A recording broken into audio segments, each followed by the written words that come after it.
Our last question goes to Mayor Kam Ho.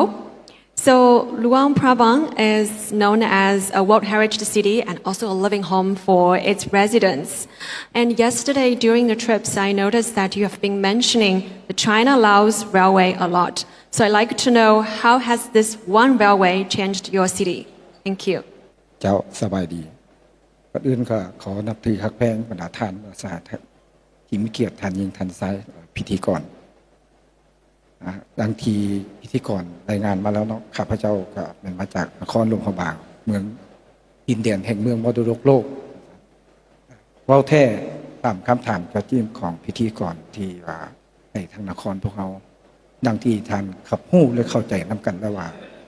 หลวงพระบางเป็นเมืองยอดนิยมเป็นมรดกของโลกดังนั้นการอนุรักษ์รักษา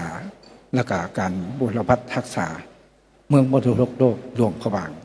เฮ็ดจังไดเพื่อให้มันยืนยงเคียงคู่บรรดาทานบรรดาแถวทั้งหมดที่นั่งอยู่นี่ทั้งโลกให้ไปอยู่ร่วมกันจังซั่นอันนี้ก็เป็นจุดสำคัญอันหนึ่งที่หลวงพระบางพวกเราจะต้องได้สูมใส่โดยเฉพาะกับข้าพเจ้าก็เป็นผู้นึงที่ว่าบริหารอยู่ฮั่นประจำการอยู่ฮั่นที่บริหารเรียกงานมรดกโลกเพื่อเฮ็ดจังไดเพื่อให้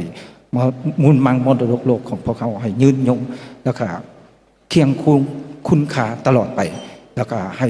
เคียงคู่กับการบูรณะรักษาปฏิสังขรณ์สิ่งที่ว่าวัดป่าว่าหามวัฒนธรรมอันเก่าแก่ลือซื่อมาแต่เป็นห้อยเป็นพันปีที่ผ่านมาให้มันคงคุณค่ารวมทั้งการดำรงชีวิตของพ่อแม่ประชาชนแล้วก็รวมทั้งการดำรงชีวิตกันกินกันอยู่เนาะทุกขอบด้านวัฒนธรรมทุกอย่างให้มันคงคุณค่าตลอดไปอันนี้เป็นหน้าที่นครหลวงพระบางพวกเขาสุ่มใส่ในสูมือนี้เป็นเรื่องสำคัญหลายจังสันตัวนี้อันนั้นจังสันดื้อดังทีพวกทานหูน้ำกันแล้วในเมื่อเป็นจังสันอันนึงติดพันกับเส้นทางรถไฟคือทางพิธีกรธรรมะติดพันอันนี้ก็เป็นปัญหาที่ว่าอันนึงที่สร้างให้เมืองมรดกโลกพวกเขาเด่นโดดเด่นให้นักท่องเที่ยวทางภายในและต่างประเทศ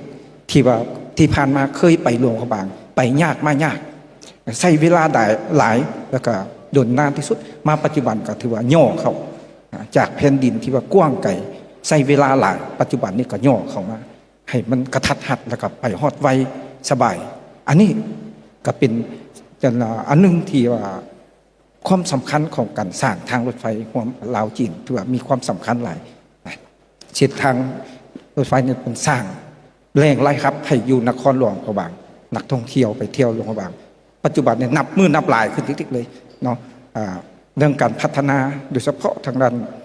บนผักเซาห้านอาหารกินดื่มทุกอย่างบาร์เหล้าต่างๆนับมือนับแพร่หลายขึ้นเฮ็ดให้นักลงทุนทางภายในและต่างประเทศจ่อซุ่มไปหลวงพระบางหลายถ้าเทียบเสเมื่อก่อนตอนบ่ทันมีทางรถไฟเนาะปัจจุบันนี้พอมันสะดวกสบายหลายอย่างจากชั้นในปัญหาตัวนี้จังค่อยว่าในเมื่อมีทางรถไฟแล้วมันซ้ำกับได้เส้นเลือดอันหนึ่งเส้นเลือดอันหนึ่งที่ไปรอเลี้ยงนครหลวงพระบางพวกเขารอเลี้ยงนครหลวงพระบางพวกเขาเฮ็ดให้นครหลวงพระบางพวกเขามีตาสว่างขึ้นในการนำใช้เส้นทางรถไฟแห่งนี้ครับฟังท่านข้าพเจ้าเชื่อแน่ว่ามันประยุทธ์ในซ้ำนี่เนาะในการสร้างตรงนี้จะมีขยายจนแบบนี้ในแนวทางที่ว่าไปหลายๆตื้มหลายๆแขวงหลายๆบอนหลายๆประเทศก็จะได้ร่วมกันพัฒนาเพราะว่าแต่อยู่คิดว่าอยู่ในนครหลวงพระบางพวกเขาก็ซ้ำนี่แล้วก็คิดว่าอยู่ประเทศอื่นนครอื่นก็ที่ความต้องการแบบเดียวกันข้าพเจ้าเชื่อในว่านั้นเฉพาะนครหลวงพระบางแล้วมันถือว่าดีที่สุดเลยในเส้นทางรถไฟจีนลาวเฮาไปฮอดหลวงพระบางฮอดหลวงพระบางฮอดประเทศลาวสปปลาวของเขาจะดีหลายเนาะสั้นๆพวกเขาเชื่อจะให้คำนิยามว่าจะพร้อมกันอนุรักษ์รักษามูลมรด